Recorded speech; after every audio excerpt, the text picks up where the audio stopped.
Bunda Putri Septiansyah. Kali ini saya akan membahas tentang manajemen koperasi. Di materi kali ini saya akan membahas yang pertama, pengertian manajemen koperasi, yang kedua, proses manajemen koperasi, yang ketiga, tujuan dan output manajemen koperasi, yang keempat, perangkat hukum dan perangkat organisasi koperasi. Pertama yaitu pengertian manajemen koperasi. Nah, manajemen koperasi adalah penerapan manajemen di koperasi, di mana orang-orang yang diberi wewengan dan tanggung jawab melaksanakan sebuah proses perencanaan, pengorganisasian, dan pengendalian sumber daya yang dimiliki oleh koperasi. Untuk mencapai tujuan koperasi, yaitu meningkatkan, mensejahterakan berdasarkan nilai dan prinsip-prinsip koperasi. Yang kedua, yaitu proses manajemen koperasi. Proses manajemen koperasi yang pertama itu ada planning atau perencanaan. Perencanaan yaitu proses yang paling penting adalah fungsi perencanaan, yang merupakan fungsi yang paling utama yang harus dijalankan oleh pihak manajemen koperasi. Mengapa harus paling utama dan paling penting? Karena pengurus dan manajer di koperasi harus menyusun perencanaan penggunaan sumber daya manusia, modal, sarana fisik, dan informasi yang dimiliki koperasi untuk mencapai tujuan koperasi yang telah disepakati oleh para anggota. Perencanaannya menyangkut masa depan, bagaimana kemampuan, masalah, potensi yang dimiliki oleh koperasi saat ini. Diarahkan untuk mencapai target-target koperasi ke arah yang lebih baik.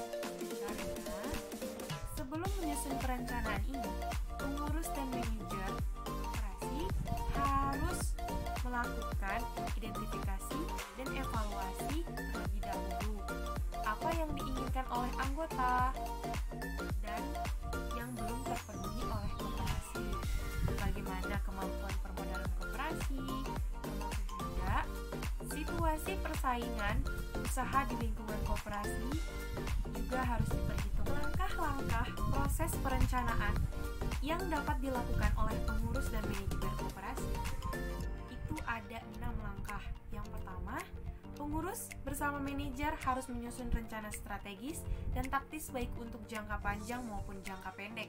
Yang kedua, pengurus meminta manajer mengurus garis besar program operasional. Selanjutnya dibahas bersama dengan pengurus dan pengawas. Yang kedua, manajer juga membuat anggaran untuk mencapai hasil dikehendaki tanpa mengabaikan struktur keuangan yang ada. Yang keempat, berdasarkan rencana yang ada dan berdasarkan rencana yang dibuat dari kebijakan sebagai pedoman seluruh pelaksanaan. Organisasian atau organizing.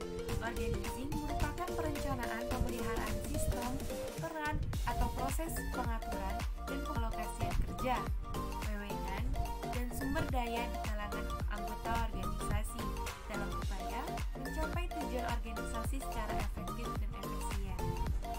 Yang ketiga yaitu accounting and leadership. Accounting and leadership merupakan suatu proses penggerakan dan menjalankan organisasi agar orang-orang yang diberi tugas, wewenang, dan tanggung jawab dapat bekerja menjalankan tugas untuk mencapai tujuan organisasi yang telah ditetapkan. Yang terakhir yaitu adanya pengawasan. Pengawasan adalah suatu proses untuk menetapkan pekerjaan apa yang sudah dilaksanakan, menilai dan mengoreksinya dengan maksud agar pelaksanaan pekerjaan sesuai dengan yang direncanakan dan yang telah ditetapkan. Jenis-jenis pengawasan yang pertama itu ada pengawasan preventif, yang dimana pengawasan yang bersifat perubahan yang dilaksanakan melalui sistem pembinaan sumber daya manusia.